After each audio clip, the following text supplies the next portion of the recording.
Alléluia. Nous bénissons le nom du Seigneur ce matin pour sa grâce, son amour, sa miséricorde, sa protection. Que son nom soit célébré au nom de Jésus. Nous sommes encore là pour un moment de prière. Et je le dis et je le répète toujours, votre vie ne sera plus jamais la même. Dans le nom de Jésus-Christ. La Bible dit, vous connaîtrez la vérité et la vérité vous affranchira. La vérité que tu connais t'affranchit. La vérité que tu ne connais pas te réduit au silence, à la servitude. Mais le jour que tu découvres la vérité, tu sors. Il y a quelque chose qui s'est passé dans le livre de Jérémie chapitre 33. Quand vous lisez à partir du verset 1, la Bible précise que le prophète Jérémie se retrouve en prison.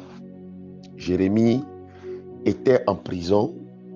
Bizarrement, Dieu vient vers Jérémie dans la prison. Quand Dieu est venu voir Jérémie dans la prison, au lieu de faire sortir Jérémie de la prison, au lieu de tenir sa main et le faire sortir net, Dieu n'a pas procédé ainsi. Dieu va dire à Jérémie, invoque-moi et je te répondrai. Je te montrerai des choses cachées, de grandes choses que tu ne connais pas.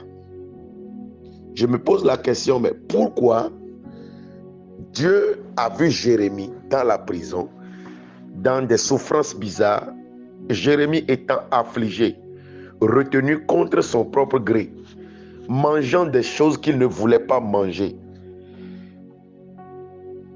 Il était contraint à faire des travaux forcés qu'il n'a pas envie de faire.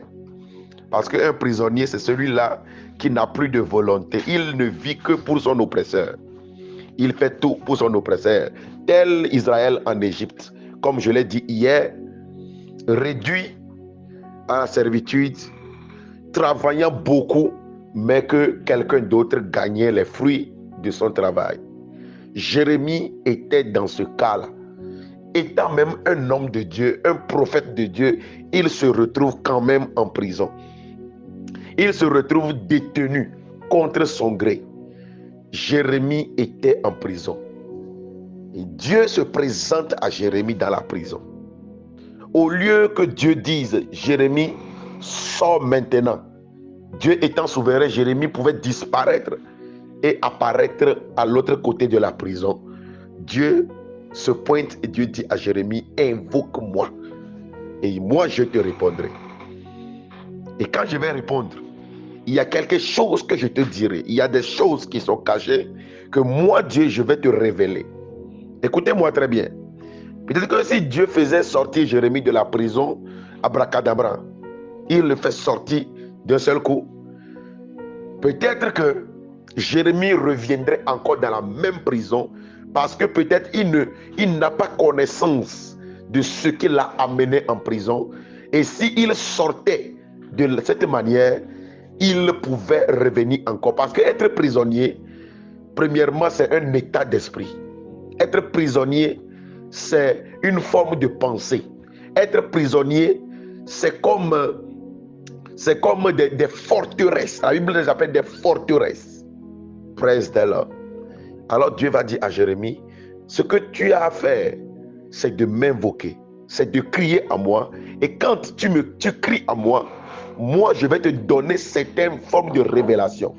Moi je vais ouvrir tes yeux pour voir certaines choses. Tu verras ce qui t'a amené en prison, tu verras comment s'en sortir et tu verras même comment détruire complètement la prison pour ne pas y retourner encore ou même pour que ta descendance n'y retourne pas. Alléluia. Voilà pourquoi Dieu a dit à Jérémie, invoque-moi. Pourtant, Dieu était là, mais Dieu lui dit quand même, invoque-moi. Quand je vais répondre, je te donne une révélation. Écoutez-moi très bien, bien-aimés dans le Seigneur. Quand vous priez, quand tu cries à Dieu, quand tu gémis à Dieu, il y a une chose que Dieu fait. Une seule chose que Dieu fait. Dieu te donne une révélation. Dieu ne te donne pas de l'argent parce qu'on ne donne que ce qu'on a. Dieu n'utilise pas l'argent. Dieu n'utilise pas le CFA. Dieu n'utilise pas le dirham ou l'euro ou tout ça là. Non, Dieu n'utilise pas de voiture. Dieu n'utilise rien de matériel. Dieu, il est immatériel. Tout ce que Dieu te donne quand tu cries, c'est la parole, c'est la révélation. C'est ce que Dieu a dit à Jérémie dans la prison. Praise the living God. Et ce matin, tu reçois une révélation qui te fait sortir de toute forme de prison et de captivité au nom de Jésus-Christ. Alléluia. Quand tu cries à Dieu, quand tu pries, arrivé à un moment, arrête. Ouvre tes oreilles pour entendre, pour écouter ce que Dieu te dira. Parce que c'est ce que Dieu te dira qui te délivrera de ta servitude. Israël a crié à Dieu. Je le disais déjà hier, on était dessus depuis l'autre semaine. C'est le sacrifice d'Abraham qui a amené les enfants d'Israël en Égypte. Maintenant, Pharaon les a réduits dans une grande servitude. Leur vie est devenue tellement misérable. De telle enseigne qu'un jour Pharaon dit, quand vous accouchez, il a dit aux sages-femmes, quand vous accouchez pour les Hébreux là, et ils accouchent un garçon, jetez le garçon dans le fleuve. Le fleuve Nil étant un autel pour eux, étant un lieu où les démons des eaux opéraient, Pharaon condamnait automatiquement les personnes de destinée à une vie de servitude, une vie dominée par les démons des eaux, une vie dominée par l'impudicité, une vie dominée par la souffrance, une vie livrée à l'autel. Tout ça là pourquoi? Parce qu'un grand-père a fait un sacrifice. Un grand-père a bâti un autel. Et il y a une parole qui avait été déclarée, une imprécation qui avait été faite. Praise the living God. Mais le temps est arrivé où ta délivrance sera effective. Et ce matin, tu vas crier à l'Éternel. Et tu vas sortir. Ce matin, c'est le jour de ton escapade. Ce matin, c'est le jour de ta délivrance. Ce matin, c'est le jour où tu t'échappes de tout filet de l'oiseleur. C'est le jour où tu quittes la servitude. Praise the Lord. Alors j'étais en train de dire que Dieu a dit à Jérémie, invoque-moi, moi je vais te répondre et je vais te montrer des choses cachées. Suivez-moi très bien. Quand tu es dans un problème, quand tu es réclamé, ton sang te réclame, quand un hôtel te réclame, quand ta vie, c'est-à-dire que dans ta vie, rien ne va. Et depuis le début, par l'onction de Dieu, je t'ai montré clairement la source de certains problèmes que tu as. Alléluia. Je t'ai montré la source des problèmes. Et quand c'est comme ça et tu vois là où quitte ton problème et tu commences à crier à Dieu, attends-toi à des révélations. Parce que c'est la révélation qui va te délivrer. Un peuple sans révélation, sans prophétie est un peuple sans frein. C'est ce que la Bible a dit. Et je fais mon regard. Quand vous marchez avec Dieu et vous marchez à l'aveugle, vous allez tomber dans des trous. Vous allez vous perdre. Vous allez vous perdre. Praise the Lord. Il est très important de marcher par révélation, surtout dans la délivrance. Il est très important d'avoir les yeux ouverts, surtout lorsque tu passes par une délivrance. Une délivrance liée aux malédictions générationnelles, familiales, aux réclamations aux autels. Écoutez-moi bien. Quand Daniel, le grand prophète Daniel, était à Babylone et il a prié. Nous savons l'histoire bien, nous connaissons tous l'histoire de Daniel. On dit que Daniel a prié, Dieu a donné la réponse, mais que l'ange a été arrêté par les principautés des Perses et des Mèdes. Jusqu'à 21 jours. Daniel a continué de prier jusqu'à 21 jours. C'est après les 21 jours que Dieu a envoyé son archange et qui est venu libérer l'ange qui a été retenu captif, et l'ange est revenu avec le résultat. Mais beaucoup ignorent ce qu'est le résultat que l'ange a amené à Daniel. Quand vous lisez le verset, le résultat que l'ange a amené, c'est juste de l'intelligence, c'est juste de la connaissance, c'est juste de la révélation. C'est ça. Dieu n'a pas envoyé quoi que ce soit. Dieu a envoyé la connaissance, que la lumière soit et la lumière fut. Écoutez-moi très attentivement. Ce que tu as besoin, c'est la connaissance. Ce que tu as besoin, c'est la révélation. C'est un shift dans le monde spirituel qui va déclencher ta délivrance. Oui. Les enfants d'Israël sont restés en captivité, ils ont prié. C'est qu'ils étaient là, ils souffraient en silence. Ils pleuraient jusqu'au jour où ils ont découvert que non. Mais Dieu avait fait une alliance avec nos parents.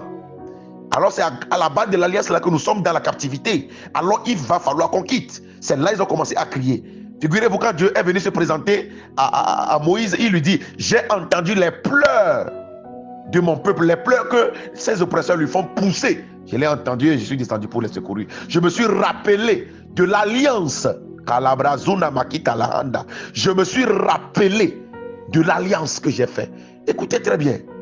Ce matin, toute alliance dans ta vie qui rappelle aux démons que tu es une personne maudite, qui rappelle aux sorciers que tu es une personne livrée, qui rappelle aux esprits familiers que tu es une personne qui ne doit jamais réussir, dont le foyer ne doit pas réussir, une personne qui doit mourir célibataire, une personne qui doit être engloutie par les dettes. Ce matin, que les voix là soient étouffées, que ces voix soient étouffées au nom de Jésus-Christ. Alléluia. Quand l'ange est venu, c'est juste une connaissance. L'ange a dit à Daniel: je suis venu t'apporter de l'intelligence. Voilà pourquoi on dit Daniel avait un esprit supérieur. Un esprit supérieur qui surpassait l'esprit des satrapes, des occultes. Reçois un esprit supérieur ce matin. Daniel avait la révélation. La révélation. Oui, c'est la révélation qui te fera sortir de la captivité, qui te fera sortir sous le joug des malédictions familiales. Écoutez, il y a beaucoup de personnes, vous êtes là, des choses vous arrivent. Vous ne savez pas d'où ça quitte. Vous ne savez pas comment ça vient. Voilà pourquoi vous êtes toujours sous le coup. Mais je te révèle ce matin qu'il y a quelqu'un qui a payé un prix pour toi. Il y a 2000 ans, un homme s'est sacrifié. Il dit: je suis. Dieu s'est révélé à Moïse, il a dit: je suis. C'est-à-dire que quand tu vas dire je suis m'a envoyé. Jésus est venu, il a dit je suis. Même Abraham, avant que Abraham fût, je suis. Je suis la résurrection et la vie. Je suis le cep vivant. Je suis le chemin, la vérité et la vie. Oui, quelqu'un a payé le prix. Bien-aimé, il est illégal que tu restes sous la malédiction d'un père. Il est illégal que tu croupis sous la malédiction d'un hôtel. Il est illégal, il est illégal, il est illégal. Il est illégal. Je te donne une révélation ce matin, bien-aimé. Tu ne peux plus vivre sous les malédictions. Je t'interdis de vivre sous le coup des malédictions familiales. Je t'interdis de mourir pauvre. Je t'interdis de vivre dans la honte. Je t'interdis d'échouer à tous les niveaux. J'interdis à ton sang de t'amener de destruction en destruction. J'interdis à ton sang de t'amener de honte en honte. J'interdis à ton sang de t'amener de problème à problème, d'endettement en endettement. J'interdis à ton sang de t'amener de scandale à scandale. Parce que quelqu'un a versé son sang.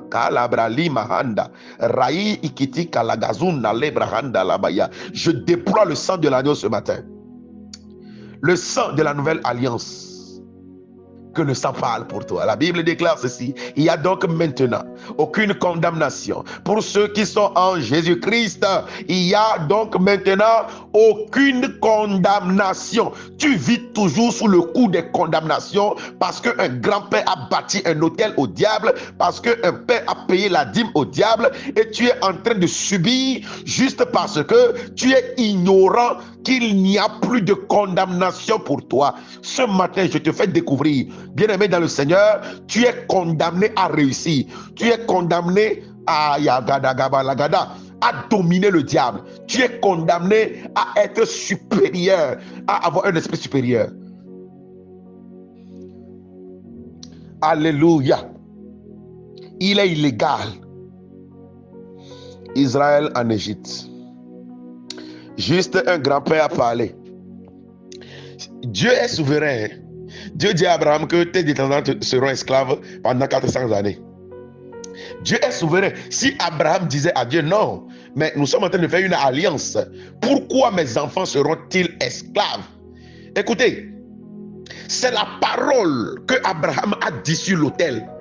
L'alliance que Abraham a fait avec Dieu est dans les clauses de l'alliance. Il faut que ses descendants soient captifs dans un pays. C'est ça qui a amené la famine. C'est ça qui a amené les problèmes. C'est toi qui a fait vendre Joseph en Égypte. C'est ça qui a fait que le peuple, passant par Jacob, ils sont partis en Égypte. C'est la parole de l'alliance, c'est les clauses de l'alliance qui ont tracé ce chemin, passé par les voies et moyens, jusqu'à ils sont retenus en Égypte captifs. Si la parole là n'était pas là, Dieu est souverain, il trouverait un moyen de bénir son peuple, de faire arriver la prophétie. Mais juste parce qu'il y avait une parole, la parole là a dirigé leurs pas jusqu'à ils se sont retrouvés en Égypte. Premièrement, ils sont arrivés, tout était très bien. Mais arrivé à un moment, ça a commencé à s'empirer. Jusqu'au jour où ils en avaient marre. C'est la parole. Écoutez, ta vie est là où elle est. Parce qu'il y a une parole qui te guide. Il y a une parole qui est comme un moule, qui te guide, qui te pousse à commettre des choses, qui te pousse à vivre une certaine vie, qui te pousse à marcher d'une certaine manière, qui te pousse à prendre de certaines décisions, qui te pousse à agir d'une certaine façon, juste pour avoir les résultats que tu as aujourd'hui. Ta vie est en ce moment, à ce lieu, à cause des paroles qui sont dites sur toi. Et c'est les paroles-là qui sont en train de guider et ta vie et ta destinée. Alléluia. Oui, la parole. Écoutez, la parole est très capitale. Hein? Dans le monde spirituel, la parole a de poids. Dieu a tout créé par la parole. Donc, une parole dite sur une personne.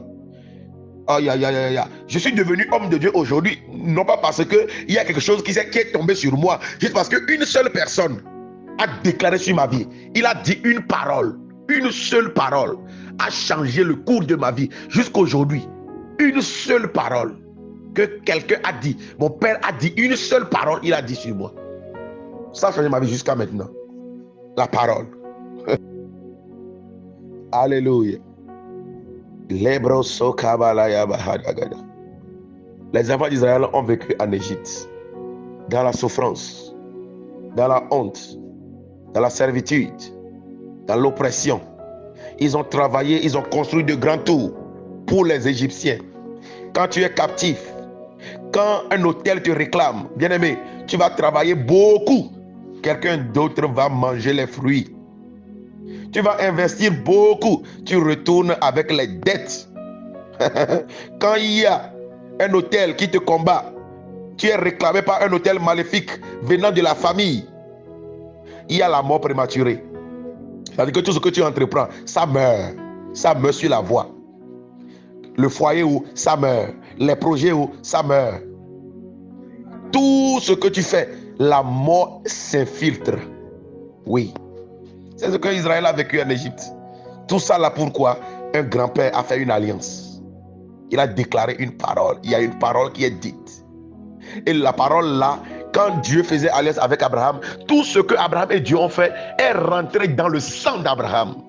Et Abraham l'a transmis à ses descendants. Voilà pourquoi partout où ils vont, le sang là est leur plus grand ennemi. Écoutez-moi bien, ton plus grand ennemi là n'est pas la sorcellerie. Hein. Ton plus grand ennemi, ce n'est pas l'occultisme. Ton plus grand ennemi, ce n'est même pas l'ennemi que tu vois. Ton plus grand ennemi, c'est ton sang. Il y a des gens, vous êtes ici. Vous priez pour voyager. Mais votre sang renie complètement le voyage. Votre sang refuse le voyage. Ton plus grand ennemi, c'est ton sang. Parce que ton sang renferme toutes les informations de ta vie. Il y a même des choses que ton sang sait que toi tu ne sais pas. Quand un enfant naît comme ça, on voit un bébé de 2 mois, de 3 mois, on dit oh, il est innocent, il ne sait rien. C'est faux. Le bébé de 2 mois est vieux que toi-même. Parce que le sang qui est en lui, c'est un sang vieux. Le sang là a des choses, connaît des choses. C'est seulement le corps du bébé qui est bébé. Sinon, le sang qui est en lui là, c'est un sang vieux de plusieurs milliers d'années. Voilà pourquoi personne ne dit à un enfant va insulter, va voler la vie, quelque chose comme ça. Mais l'enfant le fait naturellement. Pourquoi? Parce que c'est dans le sang. Ouais, it's in the blood. Dans le sang. Voilà pourquoi tu as besoin de la délivrance. Ce matin, je prie pour toi. Toute captivité dans ta vie, dans ton sang, qui conditionne ta vie de misère, est conditionnée par ton sang. Ce matin, ouvre ta bouche. Je te fais boire le sang de Jésus. Je te fais boire le sang de Jésus. Que le sang entre en toi maintenant. Le sang de la nouvelle alliance entre dans tes veines. Le sang de la nouvelle alliance entre dans ton sang et restaure ton sang. Que ton sang soit restauré. Oui, que ton sang soit restauré. Que ton sang soit restauré. Je déclare restauration. Je déclare restauration. Je déclare restauration.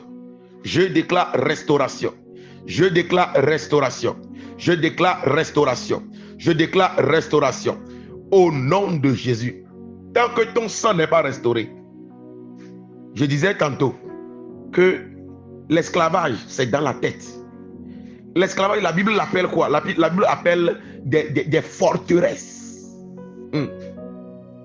Tant que ton sang est réclamé, il y aura toujours des forteresses dans ton sang, dans ta pensée. Des manières de penser, des manières de croire certaines choses qui feront que tu seras toujours serviteur. Mais ce matin, tu es libéré au nom de Jésus. Oh, je dis tu es libéré au nom de Jésus. Mazagadagabalagada. Alléluia. Alléluia. L'histoire qui se passe ici, avant de te parler de la délivrance des peuples d'Israël, je vais te montrer dans la parole de Dieu. Il y a une histoire bizarre.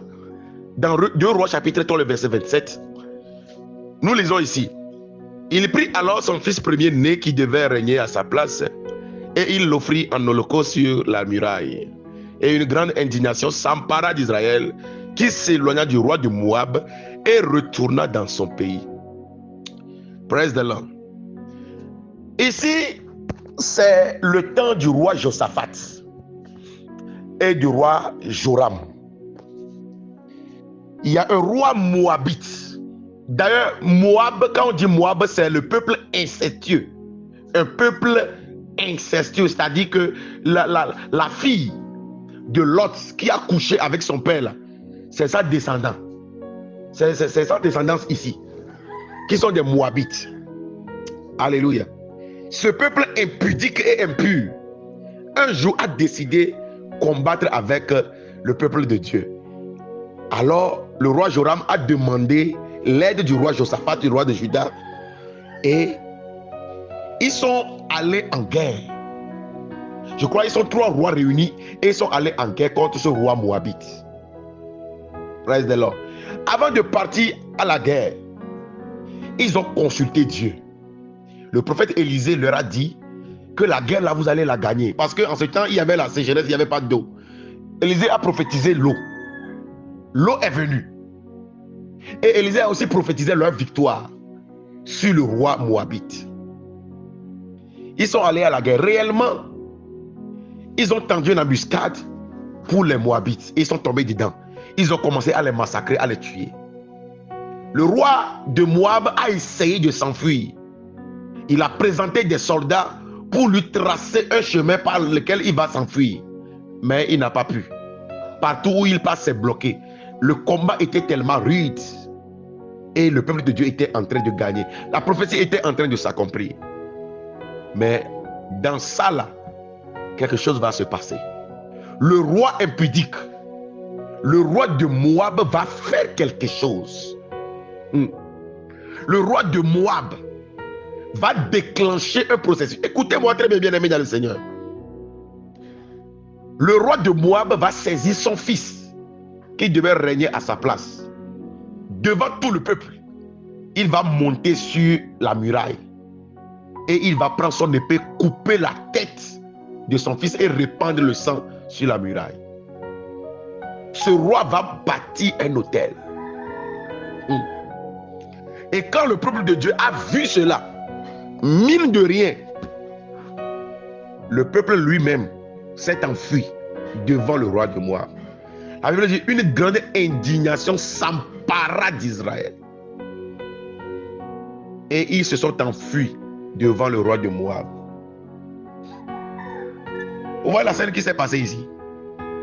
Le peuple de Dieu est parti à la guerre avec une prophétie en main. Une prophétie déclarée par un homme authentique, un prophète authentique.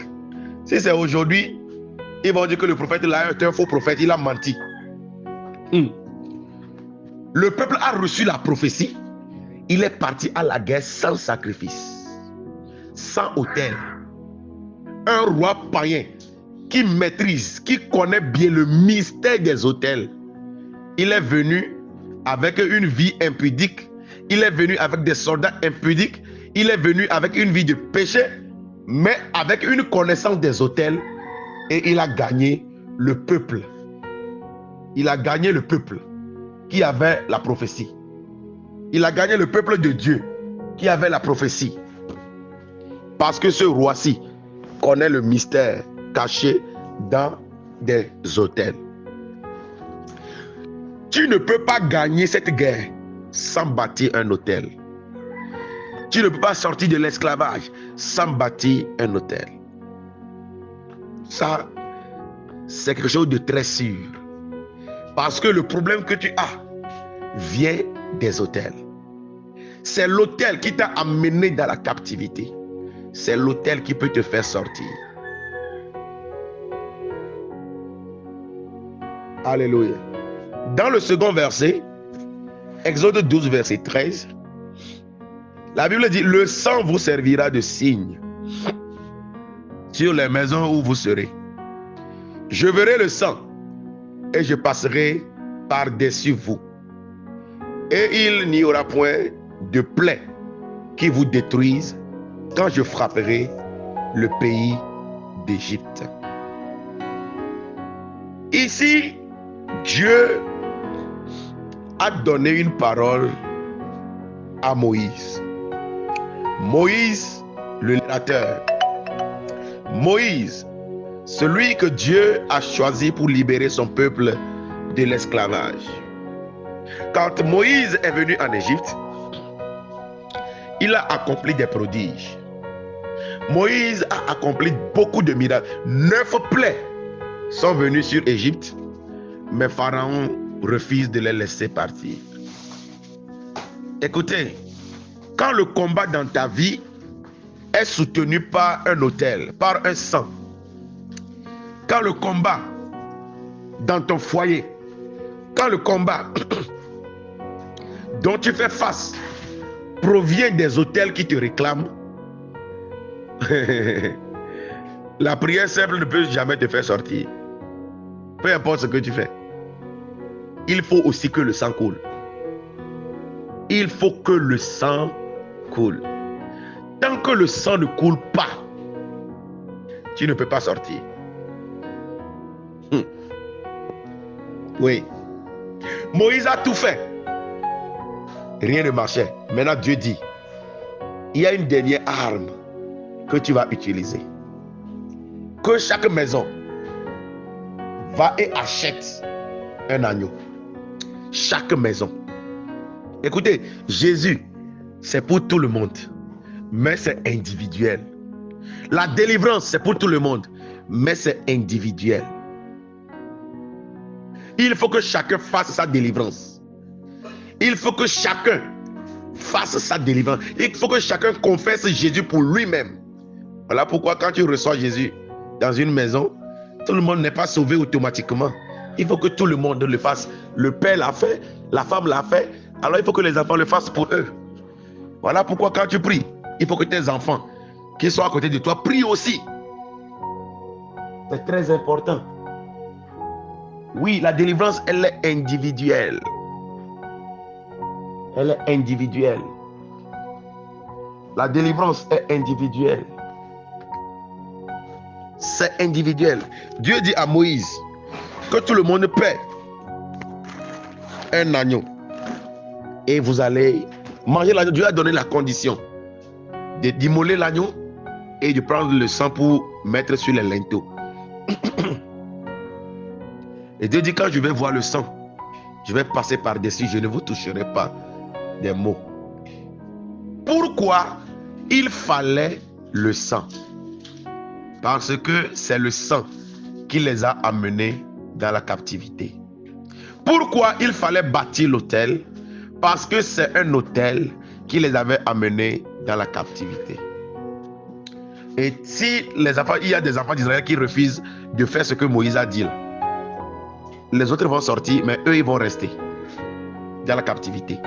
Et l'esprit de mort va venir frapper dans leur maison. Praise the Lord. Pour sortir des problèmes relationnels, pour sortir des problèmes liés à ton sang, il faut verser le sang. Il faut bâtir un autel à Dieu. Comment bâtir un autel à Dieu? Première chose que tu dois comprendre, toi-même, tu dois t'offrir à Dieu comme un autel vivant. La Bible dit, nous sommes nous-mêmes, c'est-à-dire notre corps. Nous l'offrons à Dieu comme un sacrifice vivant qui est agréable. C'est notre culte, c'est le culte qui est raisonnable. Tu dois t'offrir toi-même à Dieu comme un sacrifice. Parce que les parents, quand ils vont devant un autel, il y a une question qu'on leur pose. On dit, tu veux la richesse? Il va dire oui. Bon, ok, on va te faire quelque chose. Mais toi seul, tu seras riche. Hein? Les autres ne seront pas riches. Il va dire oui. Maintenant, quand on te fait ça là, qu'est-ce que tu promets de faire? Le grand-père va dire, toute ma famille là, ils vont servir le fétiche là. Ils vont venir adorer ici. C'est ça que le diable recherche. En faisant l'alliance là, les conditions posées sont entrées dans le sang. Et c'est les clauses du contrat. Et c'est ces clauses-là qui vont te poursuivre toi. Et le jour que tu décides de quitter l'alliance, sans la briser au préalable, l'alliance va te réclamer. Voilà pourquoi tu es chrétien, mais tu es toujours réclamé. Maintenant, pour que tu ne sois plus réclamé, alors tu dois t'offrir à un autre maître. Tu dois t'offrir à un autre maître comme sacrifice. Voilà pourquoi Jésus-Christ est venu se sacrifier. Toi aussi, tu dois te sacrifier complètement à Dieu. Ta pensée, ton corps, ton âme, ton esprit, tu dois le sacrifier à Dieu. Donne-toi totalement à Dieu. On ne sert pas deux maîtres à la fois. Tu ne peux pas servir Dieu et maman. On ne sert pas deux maîtres à la fois. Tu veux servir Dieu, sers Dieu en totalité. Alléluia. Ce matin, je prie pour quelqu'un. Que mon Dieu restaure ta vie spirituelle. Oui. Que tu sois un sacrifice sur l'autel de Dieu. Un sacrifice n'a plus de volonté. Un sacrifice ne décide pas là où il va aller ou là où il ne va pas aller. Le sacrifice est déposé sur l'autel. Et il fait tout selon l'autel. Oui. Sacrifie-toi. Écoutez, il y a certains, vous êtes ici, vous ne voyez pas de miracle dans votre vie. Vous êtes toujours sous le coup, toujours des malédictions. Vous souffrez toujours juste parce que vous n'êtes pas encore mort. Vous êtes trop vivant. Tu es trop vivant, tu es trop vivant pour voir les miracles. Tu es trop vivant pour sortir du problème. Tu es trop vivant, tu es trop vivant. Meurs pour Dieu. Oui, meurs pour Dieu. Sacrifie-toi pour Dieu. Meurs sur l'autel de Dieu. Sois un mort pour Dieu. Quand tu es mort là, tout ce que Dieu dit, tu fais. Tu fais comme un... Tu sais que tu n'as plus de volonté. Dieu dit fais ceci, fais-le. Dieu dit obéis, obéis. Oui, il faut que tu meurs. Jésus-Christ a dit, si la graine qui est jetée au sol ne meurt, la graine là ne peut pas germer et donner des fruits. Il faut que la graine meure. Jésus-Christ a dû mourir. Il faut qu'il meure. Il était venu comme fils de Dieu. Il est mort comme fils de l'homme. Oui, il faut que Jésus meure pour que la gloire vienne. Quand Jésus est venu, quand Jésus était vivant sans avoir mouru au préalable, dans sa vie, il est limité dans son humanité. Jésus pouvait avoir faim. Il pouvait se déplacer avec la barque, avec quoi que ce soit. Jésus-Christ pouvait... Il était conditionné par son humanité. Mais quand il est mort, il est ressuscité. Jean l'a vu premièrement. Jean a dit, voici l'agneau de Dieu. Mais dans Apocalypse, quand Jean a vu Jésus, il a vu l'agneau qui a poussé des cornes. Quand Jésus est ressuscité, il pouvait passer au travers du mur. Jésus pouvait disparaître et réapparaître. Parce que maintenant, le fruit est tombé, il est pourri, il est mort. Maintenant, il est rené. Il renaît de son cendre. Et maintenant, il n'est plus limité par son humanité. Maintenant, l'agneau a poussé des cornes, l'agneau a de l'autorité. Il faut d'abord la mort. Oui, il faut d'abord la mort. Meurs pour Dieu. Il faut que tu meurs pour Dieu. Sacrifie ton corps, sacrifie tes désirs charnels, sacrifie-les pour Dieu. Consacre-toi à Dieu. Donne-toi totalement à Dieu. Ton corps, ton âme, ton esprit, donne tout à Dieu. Il faut que tu meurs pour Dieu. Tu dois être un sacrifice. Toi-même, tu dois être un sacrifice. Quand toi-même tu es sacrifice à Dieu là, quand on te parle de sacrifier pour Dieu, tu ne vas pas parler, tu ne vas pas murmurer. Si toi-même, ta personne, tes biens, tu sais que tout vous êtes sacrifié à Dieu, alors ça te servira, ça va te coûter quoi de donner ton argent à Dieu? Ça va te coûter quoi de faire des sacrifices à Dieu? Alléluia. Ce matin, il faut que tu meurs. Déclare après moi, je meurs pour Dieu. Je meurs pour Dieu. Maso Kabalayando. Reçois ta délivrance au nom de Jésus-Christ. Tu meurs ce matin pour Dieu, pour être un sacrifice sur l'autel de Dieu. Alléluia. Comment bâtir un autel à Dieu? Première chose, j'ai dit, il faut que toi-même tu meurs, tu sois un sacrifice. Seconde chose, on bâtit un autel avec ses biens. Mais quand tu veux bâtir un autel, il faut forcément le sang. Quand tu veux sacrifier à Dieu, il faut forcément le sang. Pourquoi Dieu a accepté le sacrifice d'Abel et a rejeté le sacrifice de Caïn? Juste parce que Abel avait la révélation. Il avait la révélation du sang. Il faut que le sacrifice comporte le sang. C'est pourquoi Dieu a accepté son sacrifice. Il n'y a pas de sacrifice sans le sang. Et quand je parle de sang, la Bible dit dans Psaume 127 que ceux qui s'aiment avec pleurent moissonneront avec chant d'allégresse. Tout ce que tu donnes à Dieu sans pleurs, sans avoir eu mal, ce que tu prends, tu sais que c'est quelque chose qui est très cher à toi et tu donnes à Dieu, il n'y a pas le sang dedans. Ce que tu donnes à Dieu, la chose ne te fait pas mal. C'est-à-dire, Abraham, Dieu lui demande ce qu'il a le plus cher. Donne-moi ton enfant. Quand tu ne donnes pas ton enfant à Dieu, c'est-à-dire que ce que tu as le plus cher à Dieu, ce n'est pas un sacrifice. C'est une offrande, ce n'est pas un sacrifice. Un sacrifice doit comporter le sang. Bâtir un autel, ça comporte le sang. Quand je dis sang, ce n'est pas le sang comme le sang, mais c'est un sacrifice que tu donnes à Dieu qui te coûte, ce qui est cher pour toi. Voilà ce qu'on appelle sacrifice. Tu veux bâtir un autel pour arrêter les fléaux dans ta vie? Va chez un homme d'autel, un homme de Dieu qui a la révélation des autels. Prends une semence, prends un sacrifice. va déposer sur l'autel. Va déposer dans la main de l'homme de Dieu. Qu'il déclare dans ta vie. C'est ce qu'on appelle sacrifice. Bâtir un autel. À la hauteur du problème que tu as, bâtir un autel proportionnel. Alléluia. Et notre Père, le prophète Barnabé, est un homme qui détruit les autels. Un homme que Dieu a mandaté pour arrêter, détruire des autels. Tu peux bâtir un autel dans cette onction.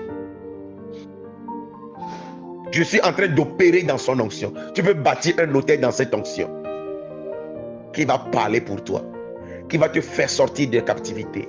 Quand Dieu a voulu délivrer Israël ici, ce n'est pas le temps de prier. Et non, Moïse a tout fait.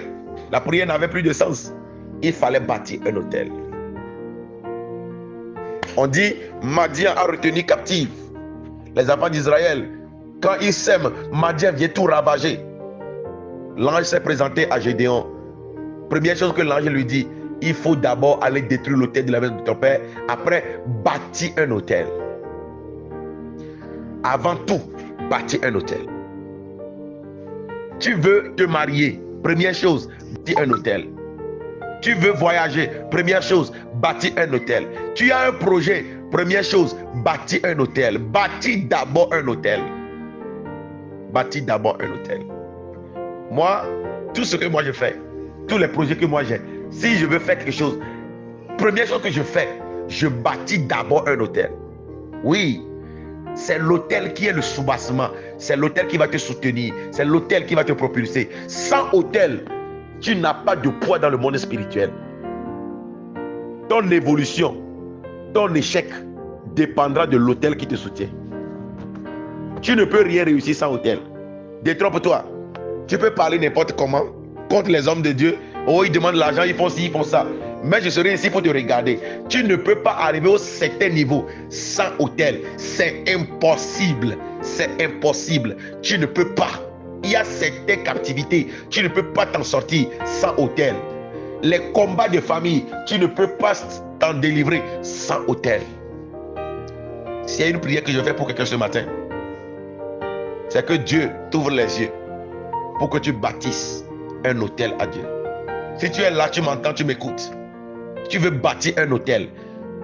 Tous les enseignements que j'ai commencé à faire depuis la semaine passée, ou depuis le début, même de ces 52 jours, tu as compris que tu es réclamé par un autel de malédiction. Je t'invite ce matin à bâtir un autel à Dieu. Trouve-toi un sacrifice conséquent, proportionnel à ton problème, à l'autel qui te réclame. Appelle-moi, écris-moi. Le numéro de notre père dans le groupe. Écris-lui. Et bâtis un autel. Érige un autel. Nous allons déclarer une parole sur ta vie. Et c'est cette parole-là qui te fera sortir de ces problèmes, de ces difficultés. Je ne sais pas quel est le blocage dans ta vie, mais par un autel, tu peux débloquer. Je ne sais pas quelle est la souffrance qui était infligée comme Israël par Madian, mais par un autel, tu peux être délivré. Ce roi païen connaissait le mystère des autels. Il a bâti un autel. Le peuple même a fui. Pourtant, avec une prophétie en main, il a fui devant ce roi moabite. Oui. Bien-aimé dans le Seigneur, avec un autel, une femme païenne peut prendre ton mari juste en bâtissant un autel. J'avais défini l'autel au début. L'autel, c'est un lieu de rencontre des démons, des esprits. Quand tu bâtis un autel, les esprits sont en mouvement. Si c'est pour Dieu, les anges sont en mouvement. Si c'est pour le diable, les démons sont en mouvement.